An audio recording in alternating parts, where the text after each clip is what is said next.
Hey everybody, it's Lori Morrow from Uplift Fitness, and I just got done doing a spinning workout. One of the advantages of working out at home is you don't have to look great. But I wanted to come on here today because last night when I was scrolling through social media, there was a ton of stuff, lots of friends and talking about their experiences doing spinning, talking about buying Pelotons. I know I've got 2 clients that are seriously shopping for bikes to have at home, so I couldn't just keep quiet. I wanted to hop on here and talk to you guys about a couple things and actually answer a couple questions from a couple people. But I'm going to be honest with you, when I was just doing my spin workout, I had all these other things come to mind that I wanted to talk to you guys about. So I might actually do a full series on different things like how to actually feel your core, where you should be sitting on the bike, and things like that. But today I want to just take care of a couple notes that I wrote when I was kind of going through social media last night. First of all, I want to give a shout out to Tanya. Tanya, your notes on your experience going to the cycle studio yesterday were hilarious, and I'm sure a ton of people could relate to that. What I wanted to share from Tanya's notes about going back to a cycle studio for the first time in a long time was that many cycle studios now do have an iPad for you to sign in with. So if you haven't been to a cycle studio in a while, don't be surprised that you have to sign in on an iPad. And many cycle studios have boards up front that show you your stats. So some people like that, some people don't. Talk to the studio owners and figure out what you need to do to assure that your stats are up there or not up there. Whatever you choose is right for you.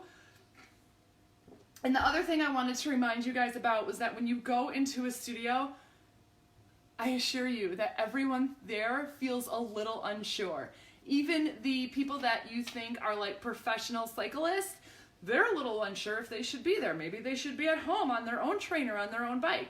The tri-goddesses that Tanya talked about, they have insecurities just like you do. Nobody feels great in those cycle shorts. Okay, so everybody has their own insecurities, so don't feel like you are the only one. And let's talk about those cycle shorts for a second. So just a little background. I was a certified cycle instructor years and years ago. It's been a long time since I've done it. I don't have a current certification, but I do understand cardio training and I understand cycle. Back in the day, I definitely wore cycle shorts, and they definitely made it more comfortable, but I don't know if you can see, you will see in a minute when I get on the bike, I don't wear cycle shorts anymore. Which brings me to the point that I made to my friend Christy yesterday. When you are first getting into cycle, whether you're going to a studio or riding in your own home, you probably don't want to do 2 days in a row because your butt will be sore. And ladies, so will your lady parts. And I want to give you a little tip here on those lady parts. It is dependent on how you're sitting on the bike. So, unless somebody teaches you this, I learned this trial and error, lots and lots of hours on a bike. You want to make sure that you're not sitting on your lady parts. You want to sit back on your butt. So you have to kind of tilt your butt back a little bit and make sure that you're sitting back here and not here. And that's just, I don't know if you can see my hips, but it's just a matter of a little bit of a pelvic turn. If you have a mirror to your side, you can also look and make sure that you're not arching your back, because that will also get you sitting on your lady parts if you tilt forward too much. So you gotta tuck under just a little bit, maybe push forward, but don't push too far forward, okay? So just play with that a little bit. Probably the fact now that I've mentioned it to you is enough for you to figure out how you should be sitting on that seat. Now, when you first start, your tush will be very sore, but if you let it recover at least 2 days, you'll get to a point where you can tolerate that seat more often. There are thousands of cycle instructors out there that teach multiple cycle classes a day. They don't wear cycle shorts, and their butt and their tush can tolerate it, but you have to build up the tolerance to it. So I am one that's all for diverse training and not overtraining in any one specific thing. So I'm not a fan of doing cycle every single day anyway. I think your body gets really used to it and it's inefficient. So I'm a big fan of, throw this in, throw in some elliptical, throw in some treadmill, however you like to get your cardio in. But if there does come a time where you want to be doing cycle more often, by giving your body a chance to kind of get used to the seat you can get to a point where maybe you can do cycle 2 days in a row. What else did I want to talk about?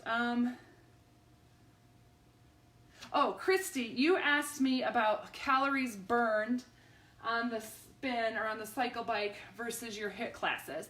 Christy mentioned that the HIIT classes that she had been doing, she just can't tolerate that anymore. And that's common for a lot of women that are not 20 anymore, for those of us that are in our upper 30s, early 40s or more.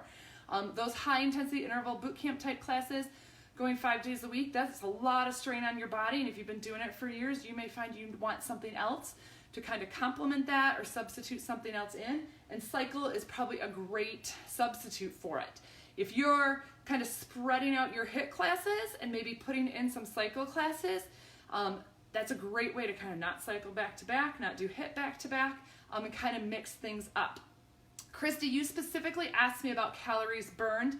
You said you weren't getting the same calories burned on your spin workouts as you were in your HIIT classes. So a couple things, and I talked about this last week too, I think, or maybe it was in our Facebook group. So if you're not in my Facebook group, make sure you hop in there because I talk about other things there. So calories burned. Christy, I don't know how you're measuring your calories burned, if it's like on a heart rate monitor type watch, like a Fitbit or an Apple Watch, how you're getting that information. So I'm going to assume that you are getting it from something that is specifically to you. So like my Apple Watch knows me. It knows how old I am, it knows my heart rate, it knows how much I weigh, it knows I'm female, it knows a ton of stuff about me. So the calories it's calculating are probably pretty accurate, but not as accurate as if I had a metabolic test, which is a whole other thing. Just to let you know, there is a thing out there that can very accurately measure how many calories you burn, and we can program that information into a heart rate monitor watch. So first of all, wherever you're getting your calories from, it has to be coming from something that knows something about you. My bike, I don't know that it knows too much about me. To be honest, I don't remember if I ever told my bike that I'm female. I don't know if I ever told it how much I weigh. I have no idea. I've had the bike for a while. I don't know if I ever told it that information. It doesn't matter because I'm always going to get the information from my watch. So once you have a piece of technology that knows something about you, you can at least compare workout to workout, which is maybe what you're doing, Christy. I'm hoping that's what you're doing. So the calories may not be 100% accurate. However, if we are using the same modality to measure, then we can compare. Hey, how does that 50 minutes on a cycle compare to 50 minutes of a boot camp class? And if you are noticing that the calories are different, you know what, they probably are, because when you are on a cycle bike, you are seated. You're probably not burning as many calories as you are burning doing burpees and jumps and squat jumps. It's just not going to happen. This is a great workout, but it's not the same as doing plyometrics or something like that in a HIIT type class. But that doesn't mean that it's not a great modality for exercise. How many calories you burn in a workout does not make or break how good a workout is. The idea is that you need to be able to sustain this workout habit, this workout modality for a long time. And if those HIIT classes weren't doing it for you, who cares? And guess what? You can make up that difference in the calories just by making good food choices. Most of your weight loss comes from the kitchen, not from whether you're doing cycle or HIIT classes. So, like I said, I took a couple other notes while I was doing my workout on things that I want to cover about cycling, about cycle bikes, and things like that. So I'm going to kind of make some notes, and maybe I'll do like a whole series here where I address some of those things. So thank you for joining me. Have a great Tuesday, and we'll talk to you soon. Thanks, guys.